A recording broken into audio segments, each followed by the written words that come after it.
Hello and welcome back to Petra Speaking Sparks, where we talked yesterday and the day before on the message and what do you want your audience to do with it. It is obviously also very important to know who is your audience, so know who you're talking to.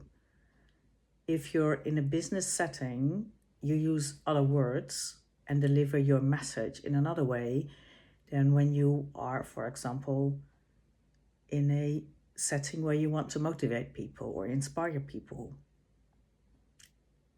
I suppose you also use a different tone of voice or different messaging when you're talking to your kids, for example.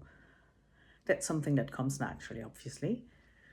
But with speaking, it does make sense to know who is in your audience so that you know that you can tailor your speech to that audience.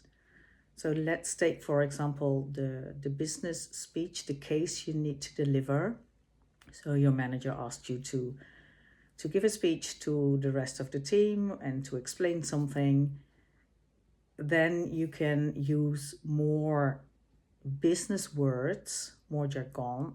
I don't know whether that's an English word, but it doesn't matter. More business-like words than you would use in a setting where you have a big variety of people who you want to motivate, for example.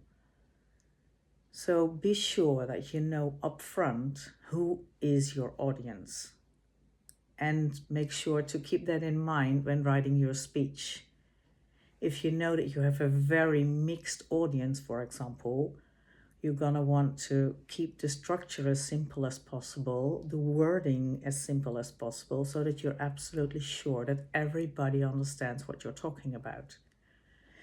If we go back to this business setting, it doesn't have to be so simple because people already know what you're talking about because they're in the same kind of business or the same theory that you're talking about. They know what's going on there.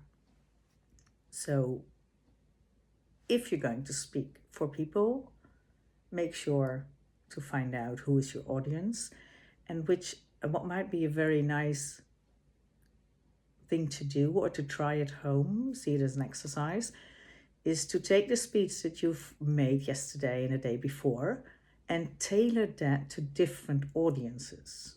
How would you alter your speech for every different type of audience? Good luck with that and see you tomorrow.